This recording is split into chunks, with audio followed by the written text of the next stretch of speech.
আমরা মানুষের স্বীকৃতি দিতে চাই না। কেউ বলেন আমাদের 31 দফা, কেউ বলে আমাদের 41 দফা, কেউ বলেন যে আমরা সবার আগে শুরু করেছি। তাহলে আমরা বলবো যে বাংলাদেশ জামাত ইসলামের ইতিহাস সম্পর্কে আপনারা এখনো জানতে ব্যর্থ হয়েছেন। জামাত ইসলামী 1941 সাল থেকে যখন কাজ শুরু করেছে, 4 দফা কর্মসূচির 2 দফাই হচ্ছে রাষ্ট্রের সংস্কার এবং রাষ্ট্র সংশোধন।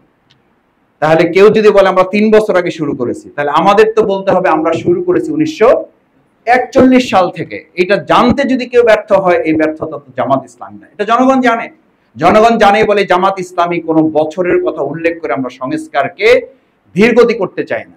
আমরা শুরু করেছি তার মানে আমরা এটা বাস্তবায়ন করবো না, এটা হতে পারে না। আসুন, আমরা কে কবে শুরু করেছি তার চেয়েও জুলাই আগস্টের অভ্যুত্থানের সবচেয়ে বড় চেতনা হচ্ছে সংস্কার বিচার সম্পন্ন করেই একটা সুষ্ঠু নির্বাচনের ভিত্তিতে জনগণের আকাঙ্ক্ষা পূরণ করতে হবে ইনশাআল্লাহ। আল্লাহ তাআলার কাছে সেই তৌফিক কামনা করে আজকে তোমাদের সামনে এটা শুকরিয়া আদায় করি, যেই শেখ হাসিনা তোমাদের এই মাদ্রাসাগুলোকে একসময় জঙ্গি কারখানা নাম দিয়েছিল, তোমাদের এই মাদ্রাসাগুলোকে তালা দিতে চেয়েছিল, তোমাদের এই মাদ্রাসায় গোয়েন্দা সংস্থা পাঠিয়ে কার টুপি আছে কার কাছে কি আছে এবং হুমকি দিত যে তোমাদের এই সব মাদ্রাসাগুলো এই জঙ্গি উৎপাদন এগুলো বন্ধ করে দেওয়া হবে।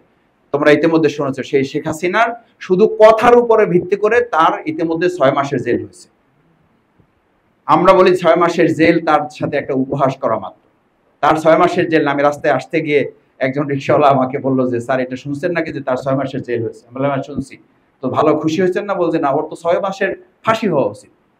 মানে সে 6 মাসের মানে এটাকে সে বলতে গিয়ে আর কি, মানে সে বলছে যে ওর 6 মাসের জেল কি, ওর তো 6 মাসের মানে 6 মাস শুধু ওকে ফাঁসিতে কি করে রাখতে হবে? ঝুলাইয়ে রাখতে হবে।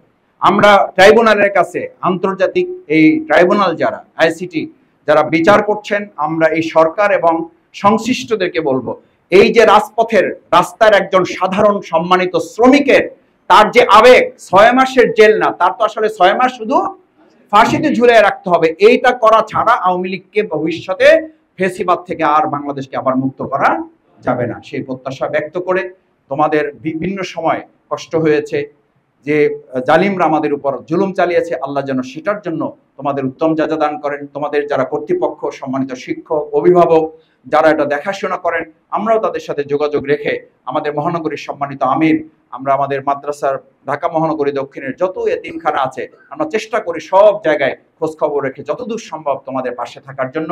কারণ তোমাদের পাশে আজকে থাকতে পারলে কাল কিয়ামতের দিন আমরা তোমাদের সাথে জান্নাতে থাকতে পারবো। আল্লাহ যেন সেটা আমাদের কবুল করেন। আসসালামু আলাইকুম।